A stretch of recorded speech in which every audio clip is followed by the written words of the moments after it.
0 degrees with 80% humidity.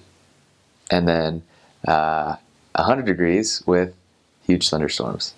So it was like a hot shower with proselyting clothes on. Ticks like crazy. Possums running like crazy. Dodging deers. Pretty much dodging any animal that runs across the road. A lot of bugs from the humidity in apartments. A lot of like cockroaches, what we call like earwigs, just different ones. A lot of dog stories, actually. Pretty much everyone has either a little dog or a pit bull, and you go to knock a door and you don't see a dog, and then he chases you. So I got chased 4 times in a 3-mile bike ride, and my legs were killing me. But I got bit once, but the Lord protected me. I was good. Frog leg and possum.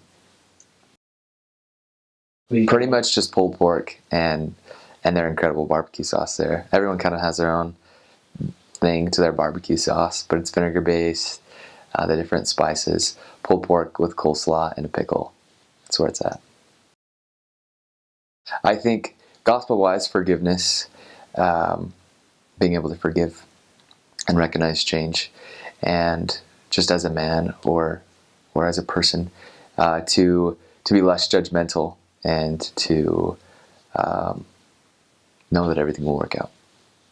I learned a lot more about persevering and knowing that like a hard day or week or month isn't a hard life, and that things are always going to get better. You just have to persevere and have faith.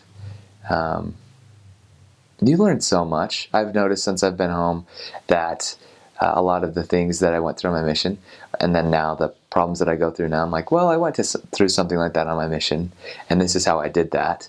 And it's almost like a guide map to your post-mission life, and helping you to realize, well, I did that. It probably wasn't the smartest decision, or I did that, and that was a really good decision, so I'll take that route.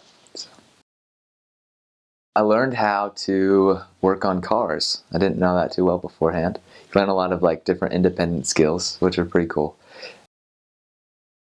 Don't take too many ties, because you will get a billion. I really came home with like 45, and I gave away a bunch before I went home, so not too many ties.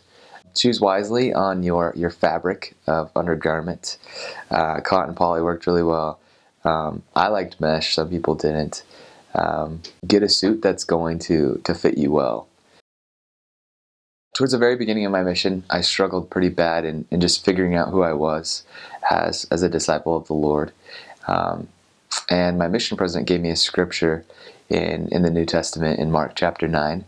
And it was about the man whose son was, I guess, possessed by a dumb and deaf spirit. And he wasn't sure about his faith. He was exhausted and turned to the Lord. And he acknowledged the faith that he did have before the faith that he didn't have. And with my mission president giving that to me, I focused on that my whole mission of just being able to acknowledge what I've learned and what I know before allowing the doubt and the things that I didn't quite know yet to overrule what I did know. I was on exchanges with a missionary, and this was one of the first times this happened. But I was praying for the ability to, for an answer to a specific prayer. And we were knocking doors, and we met this sister, and she was so calm. And she talked to us like she knew us. And her spiritual experiences and the things that she knew, the Spirit then tapped my heart a little bit and helped me to really focus and learn from her. And really strengthened my testimony of ultimately what we call ministering angels, which became kind of the focus of my mission. Elder Runland was a huge ministering angel to my mission. He gave a great talk and in general conference about how a saint is a sinner that keeps on trying, and that began to be my focus on my mission, and advice I would give people is to know that we're not perfect, but we continue in trying. And the very end of my mission, I was reading in 3 Nephi 17, and I was able to be reminded that the beginning of my mission in the MTC, I read through that chapter and had a spiritual experience. And the very end of my mission, I read that chapter, and it testified to me that God was protecting me and watching over me my whole mission, that there were ministering angels beyond the veil and in my mission that were protecting me and teaching me and enlightening me in so many ways. And I struggled with the specific principle of the gospel, forgiveness, before my mission, and especially with a specific companion and a specific missionary in my last area and in the area I served in. The Lord revealed and kind of unfolded the different things I needed to learn about forgiveness and being able to forgive and let go. And my mission became more so through me letting go and giving the Lord my heart, my conversion, and my ultimate testimony of the Lord's love, rather than let me go out and give these people the love, which was what my intention was. It was God's gift to me of helping me to feel His love. I can't necessarily share the experience, but the only other, I guess, principle behind it is that we all struggle with different things, whether that's shown on the outside or on the inside. You may think that that certain people are perfect and they struggle with nothing, and that everything is going well.